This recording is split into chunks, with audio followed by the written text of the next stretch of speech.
more on that story. Is compulsory sex education a good thing in order to keep children safe when it comes to sexting or forming relationships? Or is it too much too young? Well, joining us now to discuss this further, Antonia Tully from the Society for the Protection of Unborn Children, who feels that the government should take parents' opinions into account when teaching children about sex, and Liat Hughes Joshi, a parenting author who feels that compulsory sex education lessons are a good thing to have.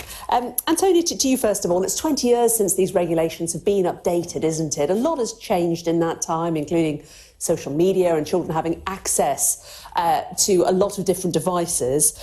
Children do need to be better informed now than perhaps they would have been 20 years ago, don't they? Yes, they do, but the critical question is who informs them. And we very much believe that parents should be the first people teaching their children about sex and relationships education. And our campaign is precisely asking the government to do a U-turn on the legislation that was passed, making these subjects compulsory, so that parents have the option to withdraw their children, so that parents can have the right to take their children out of lessons which they find unacceptable. And this is a pretty fundamental thing, and that's what this afternoon's debate is all about. Now, Liat, you're in favour of schools doing sex education, but what about parents having the option? You know, it's there, it's on the table, but parents can withdraw if they want to. Well, I would question why parents want to withdraw their children specifically, because what are they worried about? If sex education and relationships education in schools is age appropriate and sensible, it's helpful, it's not harmful, and children in schools are going to hear.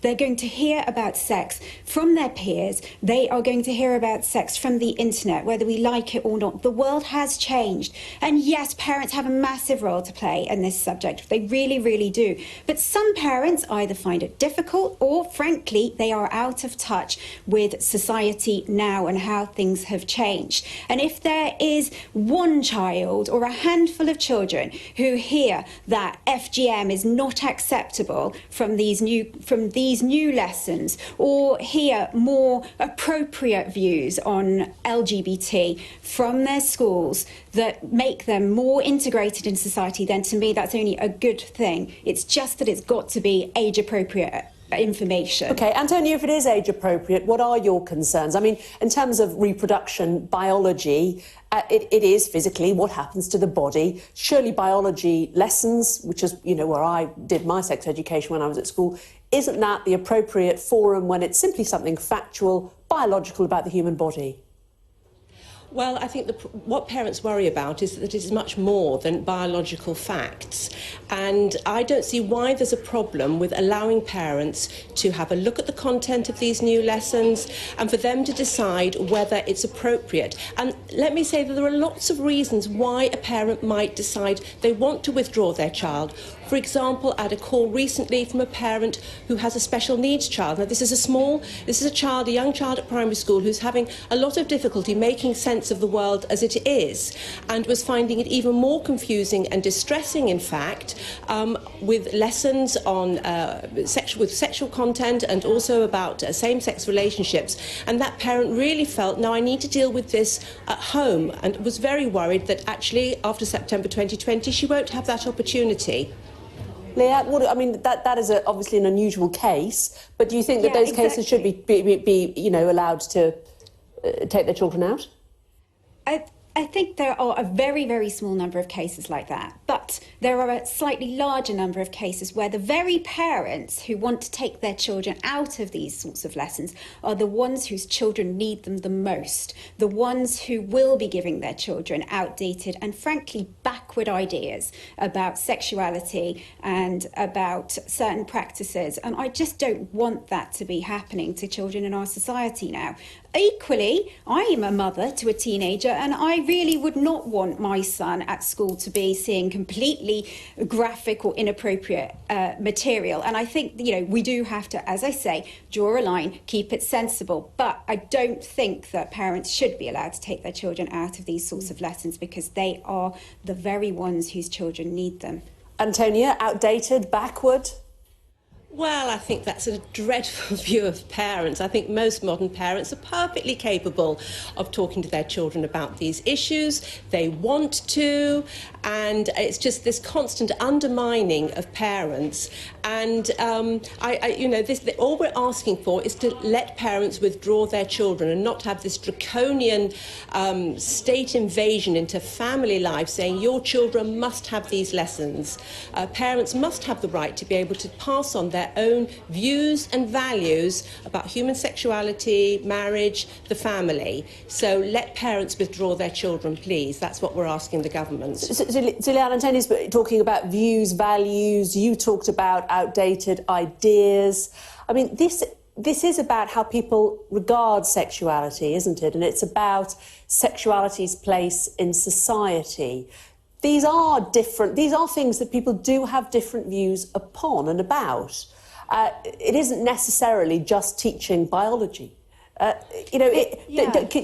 will be parents who will fundamentally disagree with a lot of the teaching that might be trendy teaching at the moment, or it might be modern teaching at the moment, but they may fundamentally feel, why should their children be exposed to that?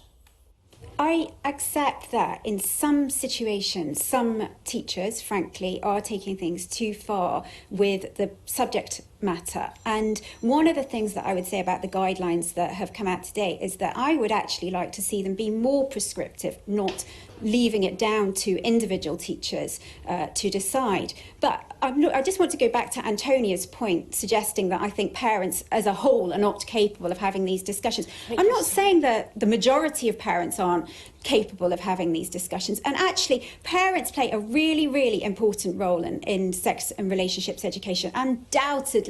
But what I am saying is there is a small group in our society who continue to teach children ideas that are completely backward and inappropriate. And I think schools genuinely do have a role, and the curriculum has a role to play in countering that.